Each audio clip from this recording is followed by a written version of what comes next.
Welcome you all. இன்றைக்கான இந்த வீடியோவில் தமிழக ரயில்வேலேருந்து அறிவிக்கப்பட்ட ஒரு புதிய ஜாப்பை பற்றி தான் பார்க்க போகிறோம். இந்த வேலைக்கு ஆல்ரெடி அப்ளிகேஷன்ஸ் ஓப்பன் பண்ணியிருந்தாங்க போன மார்ச்சில். பட் மறுபடியும் ரீஓப்பன் பண்ணியிருக்காங்க இந்த ஒரு அப்ளிகேஷனை. எதுக்காக அப்படின்னா வேகன்சியை இன்க்ரீஸ் பண்ணியிருக்காங்க. ஒரு 14,000க்கும் மேற்பட்ட வேகன்சியாக கொடுத்துருக்காங்க. கேட்டகரியும் பார்த்தீங்கன்னா கொஞ்சம் கூடுதலாக கொடுத்துருக்காங்க. இந்த அப்ளிகேஷன்ஸ் என்னென்னா ஆர்ஆர்பி டெக்னீஷியன்ஸ் கிரேடுன்னு சொல்லுவாங்க. இந்த இதுக்கு ஆல்ரெடி அப்ளை பண்ணியிருந்தீங்க அப்படின்னா நீங்கள் மாடிஃபிகேஷன் மட்டும் பண்ணணும். ஒரு சில சேஞ்சஸ் மட்டும் பண்ணாலே போதும். எந்த ஒரு ஃபீஸும் புதுசாக பே பண்ணணும் அவசியம் கிடையாது.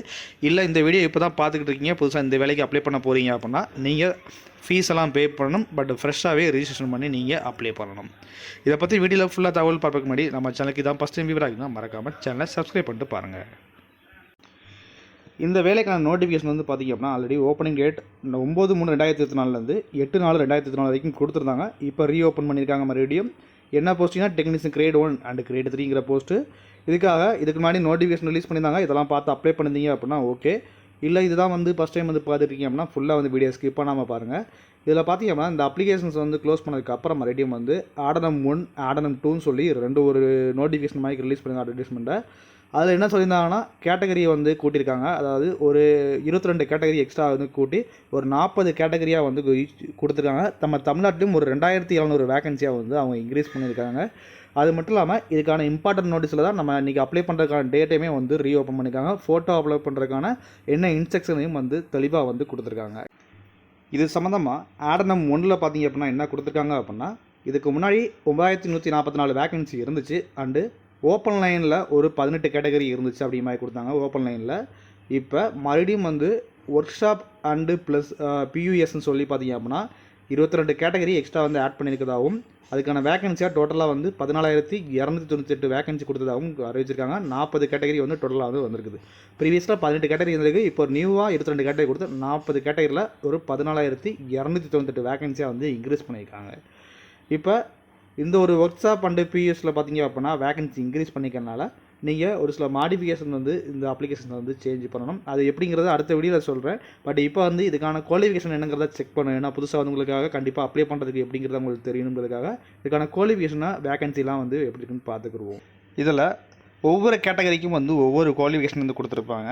கிட்டத்தட்ட 40 கேட்டகரி நம்ம சொல்லியிருந்தோம். இதில் ஃபஸ்ட்டு டெக்னீஷியன் கிரேட் 1 சிக்னல்னு சொல்லி கொடுத்துருக்காங்க. இதில் பார்த்துக்கிட்டிங்க அப்படின்னா பேச்சுலர் சயின்ஸ், அதாவது பிஎஸ்சியில் physics, electronics and computer science, informational technology and instrumentation சொல்லி இதில் பிஎஸ்சி முடித்தவங்க இதுக்கு அப்ளை பண்ணலாம் கொடுத்துருப்பாங்க. அப்படின்னா அந்த ஒரு சப்ஸ்ட்ரீமில் நீங்கள் ஏதாவது வேறு ஏதாவது பிஎஸ்சியில் படிச்சிருக்கீங்க அது சம்மந்தமாக அப்படின்னாலும் நீங்கள் இதுக்கு அப்ளை பண்ணலாம். அப்படி இல்லைனா டிப்ளமோலையும் இந்த electronics, instrumentation technology, computer science, physics இந்த மாதிரி கோர்சஸை நீங்கள் கம்ப்ளீட் பண்ணிக்கிங்க அப்படின்னா டிப்ளமோ படித்தவங்களும் இதுக்கு அப்ளை பண்ணலாம். அண்டு இதுவே இன்ஜினியரிங் கிராஜுவேட்டாக இருக்கிறீங்க அப்படின்னா கண்டிப்பாக தாராளமாக அப்ளை பண்ணலாம். இதை தவிர்த்து பார்த்தீங்கன்னா ஐடிஐ கேண்டிடேட்ஸ்க்கும் கொடுத்துருக்காங்க. 12th முடிச்சவங்களுக்கும் பார்த்திங்கன்னா இதில் கொடுத்துருக்காங்க. இதில் 40 கேட்டகரிக்கும் நம்ம செக் பண்ணோம் அப்படின்னா எஜுகேஷன் குவாலிஃபிகேஷன் லென்த்தாக போகும். சிம்பிளாக சொல்லிடுறேன். இதுக்கப்புறம் என்ன இருக்கும் அப்படின்னா ஐடிஐ படித்தவங்களுக்கான எல்லா கோர்ஸஸுமே பார்த்திங்கன்னா அதை கொடுத்துருப்பாங்க. தாராளமாக நீங்கள் அப்ளை பண்ணலாம். அண்டு 12th படித்தவங்க அப்ளை பண்ணுற மாதிரி கொடுத்துருப்பாங்க. அதுவும் 12th பார்த்திங்க அப்படின்னா ஃபிசிக்ஸு அண்டு கெமிஸ்ட்ரி பார்த்தீங்க அப்படின்னா நீங்கள் படிச்சிருந்தீங்க அப்படின்னா தான் இதில் நீங்கள் 12th படித்தவங்க எலிஜிபிள். மற்ற அனைவரும் பார்த்தீங்கன்னா பேசிக்காக அந்த ஸ்ட்ரீம்ஸை நீங்கள் ஐடிஐயில் உள்ள ஸ்ட்ரீம்ஸ் எந்த ஒரு ஸ்ட்ரீம் படிச்சிருந்தாலும் அப்ளை பண்ணலாம். அண்ட் பிஎஸ்சியில் இப்போ நான் சொல்லியிருந்தேன் physics, electronics, computer science, information technology, instrumentation சொல்லி படித்தவங்க அப்ளை பண்ணலாம். And diploma and engineering candidates பார்த்திங்க அப்படின்னா அப்ளை பண்ணலாம். டிப்ளமோவில் பார்த்திங்கன்னா சொல்லியிருந்த அந்த physics, electronics, computer science, information technology, instrumentation இதில் படித்தவங்க டிப்ளமோ உள்ளவங்க பார்த்திங்க அப்படின்னா இதுக்கு அப்ளை பண்ணலாம். இதுதான் அந்த 40 கேட்டகரி கொடுத்துருப்பாங்க. சரி, இதுக்கான ஏஜ் என்னென்னு பார்த்துக்கிட்டிங்க அப்படின்னா 18லேருந்து 41 வயசு வரைக்கும் உள்ளவங்க அப்ளை பண்ணலாம். அது எப்படிங்கிறத தெளிவாக சொல்கிறேன். இதில் பார்த்துக்கிட்டிங்கன்னா டெக்னீஷியன் கிரேடு 1 சிக்னல் ஒன்று கொடுத்துருப்பாங்க. டெக்னீஷியன் கிரேடு 3ன்னு சொல்லி கொடுத்துருப்பாங்க. ஆக்சுவலாக 40 கேட்டகரியிலையும் இந்த 2 போஸ்டிங் தான் இருக்க போகுது உங்களுக்கு. அதில் எப்போயுமே 18லேருந்து 33 வயசும் 18லேருந்து 30 வயசும் தான் சொல்லி இதுக்கு எலிஜிபிலிட்டி கொடுப்பாங்க. பட் கொரோனா பீரியட்னால ஒரு 3 வருஷம் ரிலாக்ஸேஷன் மாதிரி கொடுத்துருக்காங்க. யூஆர் கேண்டிடேட்டாக இருக்கிறதா ஜாதி சான்றிதழ் இல்லாமல் அப்ளை பண்ணுற நபர்களே பார்த்தீங்கன்னா டெக்னீஷியன் கிரேடு 1 சிக்னலுக்கு 18லேருந்து 36 வயசு வரைக்கும் அப்ளை பண்ணலாம். இதுவே டெக்னீஷியன் கிரேட் 3க்கு 18லேருந்து 33 வயசு வரைக்கும் அப்ளை பண்ணலாம். இது நார்மலாக எந்த ஒரு ஜாதி சான்றிதழும் இல்லாமல் ஒரு அன்ரிசர்வ்டு ஜென்ரல் கேட்டகரியில் அப்ளை பண்ணுறீங்கன்னா இந்த ஒரு ஏஜ் லிமிட்.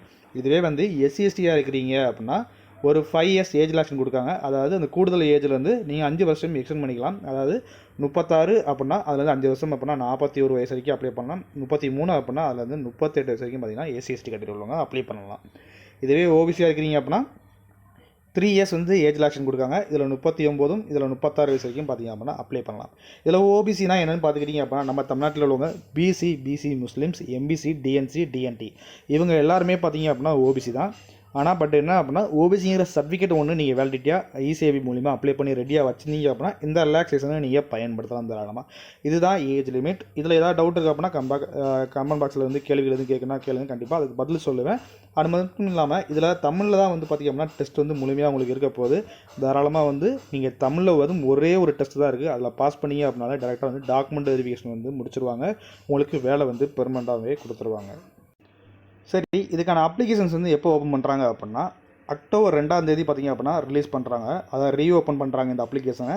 அது வந்து மொத்தமாக ஒரு 15 நாளில் வந்து டைம் கொடுக்காங்க. அதாவது 16/10/2024 வரைக்கும் இந்த அப்ளிகேஷன்ஸில் வந்து நீங்கள் யாராக இருந்தாலும் புதுசாக உள்ள நபர்கள் பதிஞ்சிக்கலாம்.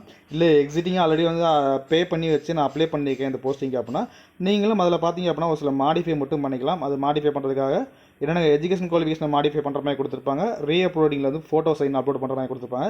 அண்ட் ஆர்ஆர்பி ஜோனை வந்து நீங்கள் மாற்றிக்கலாம் கொடுத்து அதில் உள்ள போஸ்டிங் ப்ரிஃபரன்ஸ் இப்போ 40 கேட்டகரி இருக்கிறனால அந்த போஸ்டிங் ப்ரிஃபரன்ஸுமே பார்த்தீங்க அப்படின்னா நீங்கள் சேஞ்ச் பண்ணிக்கிற மாதிரி வந்து கொடுத்துருப்பாங்க. இது வந்து ஆல்ரெடி பெய்ட் பண்ண உங்களுக்கு.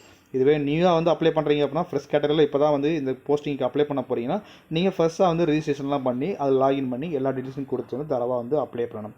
சரி, இதுக்கு ஃபீஸ்ன்னு சொல்லி கொடுத்துருப்பாங்க. ஃபீஸை பொறுத்தவரைக்கும் ஓபிசிக்கு வந்து 500 வந்து கொடுத்துருப்பாங்க. இந்த 500 வந்து எக்ஸாம் எழுதி முடிச்சதுக்கப்புறம் 400 ரீஃபண்ட் பண்ணிடுவாங்க.